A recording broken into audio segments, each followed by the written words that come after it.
What up, y'all? Appreciate you showing up, hanging out, listening to my dumb ass. Like and subscribe. So, something that has come up in this ABK Microsoft deal is discovery. If you don't know what discovery is when one, I guess, party is suing another party or whatever.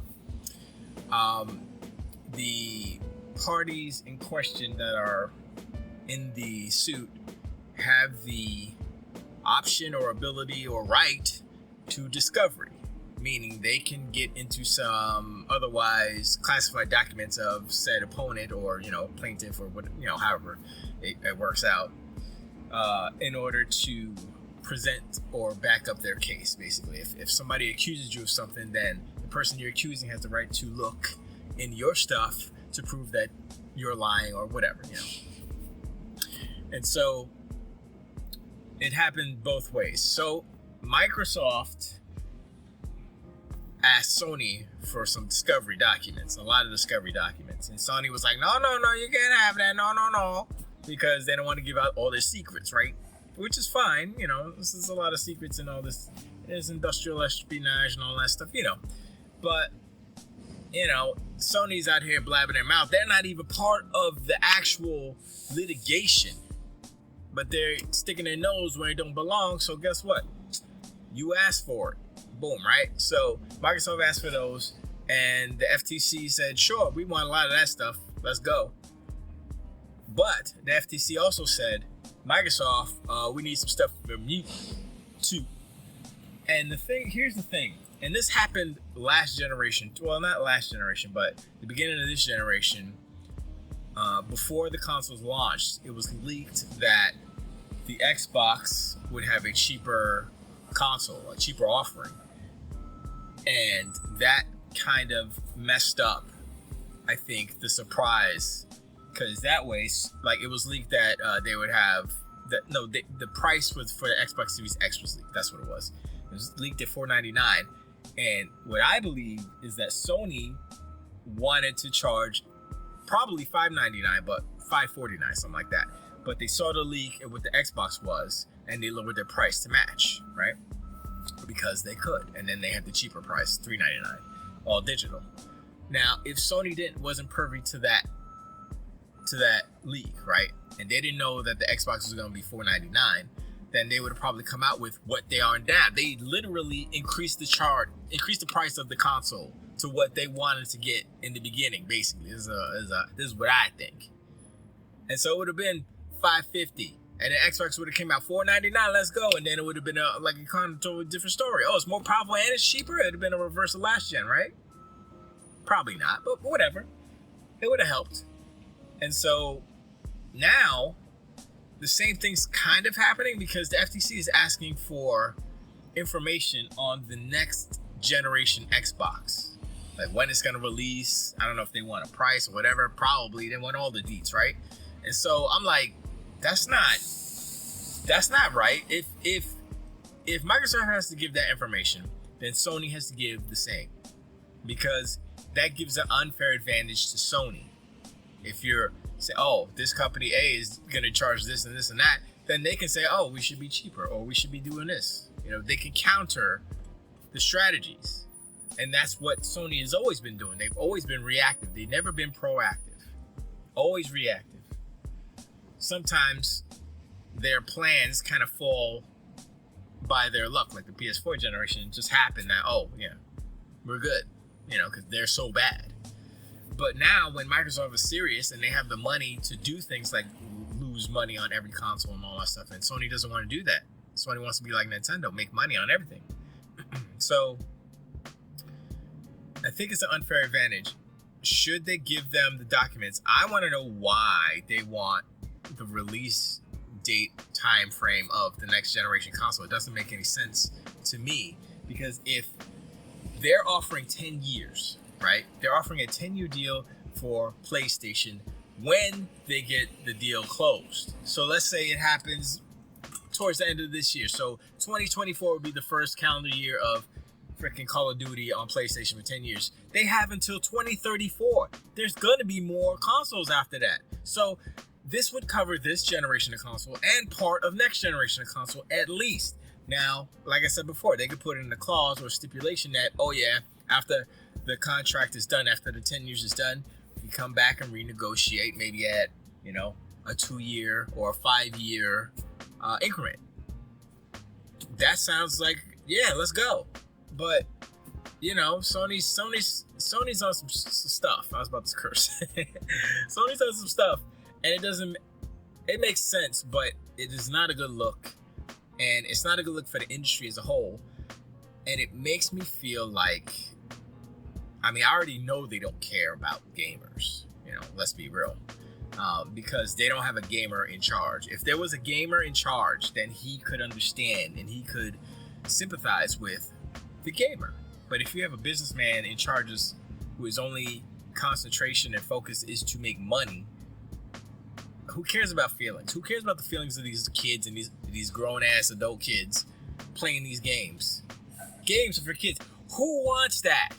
Look at this garbage old PlayStation 2 games. Who wants to play that? He said that. The CEO of Sony said that about their own game, their own lineage. And so I'm like, why? Why do y'all even deal with this fool? But, you know, I mean, this is all part and parcel of the console wars. But I don't ever remember. Sorry, garbage truck. I don't ever remember a CEO as bad as Jim Ryan in the sense of public perception, in the sense of for the gamers. Waiting for greatness. Oh yeah. Oh my gosh.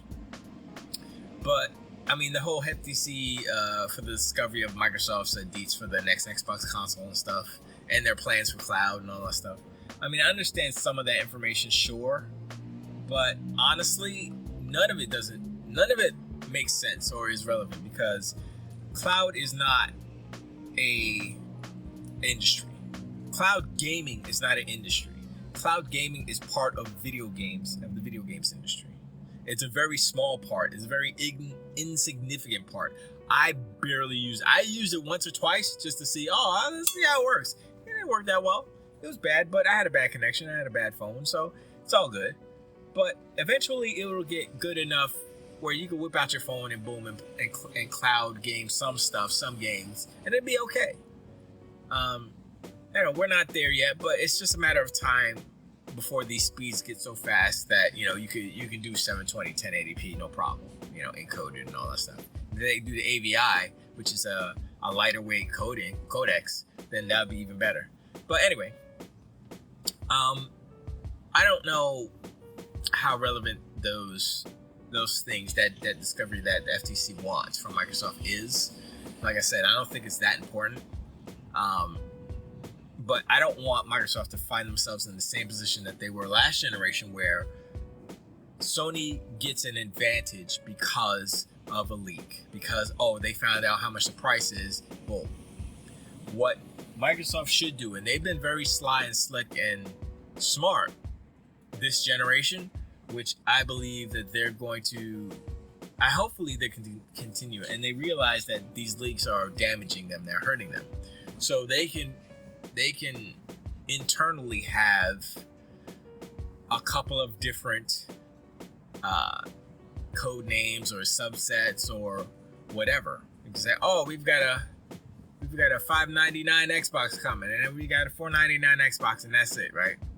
But actually, you know, the real deal is, you know, Phil Spencer and Satya and a couple of key people know that's not real. Those aren't the real numbers, you know. But they put that down in documentation so that when they go for discovery, boom, yeah, $5.99. That way, Sony's like, oh shoot, we can do $5.99. They go do $5.99, and then Microsoft's like, yeah, psych, yeah, we had this $3.99. Let's go, you know.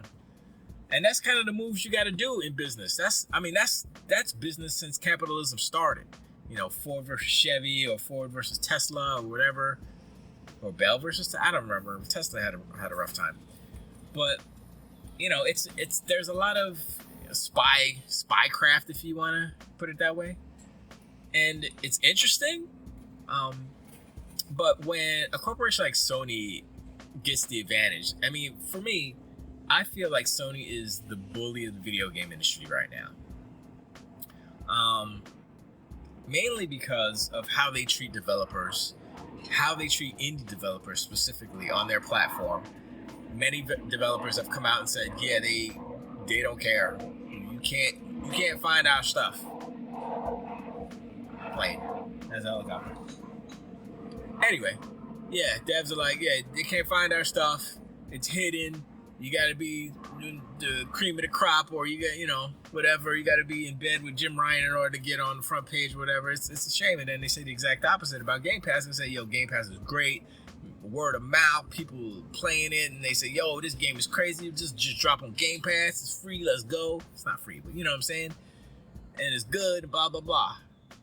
And I've been seeing that. I've been like, yeah, I would, like, me as a part of the dev team, I would say to them, look, PlayStation has more consoles out there, but they are not proactive in promoting said content. So we have to do our own promotion. So it doesn't even matter if we go on PlayStation. We should, but we should also make a deal with Xbox in Game Pass, because A, you get a lump sum. You get paid to put your game on Game Pass. So boom, you're getting paid automatically. Then, depending on the contract, maybe after a certain amount of time, or maybe a certain amount of users, you get points. Or I don't even know how it works. That's something that I hopefully will soon learn how that works. Microsoft will. Just go from there. I mean, we're gonna be on Steam, obviously. That's where the game is chilling right now. It's not released yet, but that's where we have our builds and the closed community that are our testers, basically the super dope individuals. They play it and then they give us feedback and stuff, so it's all good. As we build it towards content completeness, which is tough for us because there's not that many of us. It's 3 of us, so so it's slow going, but it's going, and we won't give up. But anyway, super tangent. But like I said, as technically a game dev, me, I would look at I look at the industry and I say, well, what's the smart business move? And I anecdotally hearing all these stories of indie devs saying, yo, Game Pass is the stuff, let's go. I can't ignore that. And I can't ignore the other side where the devs on Sony's side are just like, no, it sucks. So, that's where, put fanboyism aside. This is about business and making money. And I would say any indie game that doesn't have a following, that people don't know about, should go to Game Pass first. Should look into going to Game Pass to get on there, because they have better tools and just a better environment for discovery, as far as discovering the game, not discovery of the other thing we were talking about.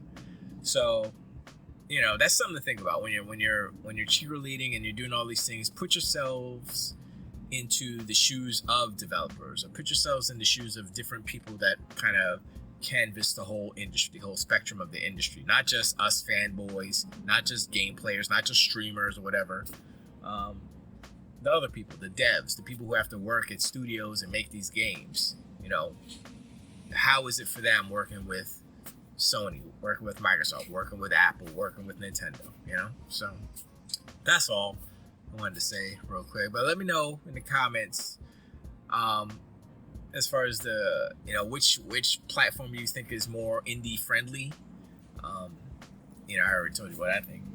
And also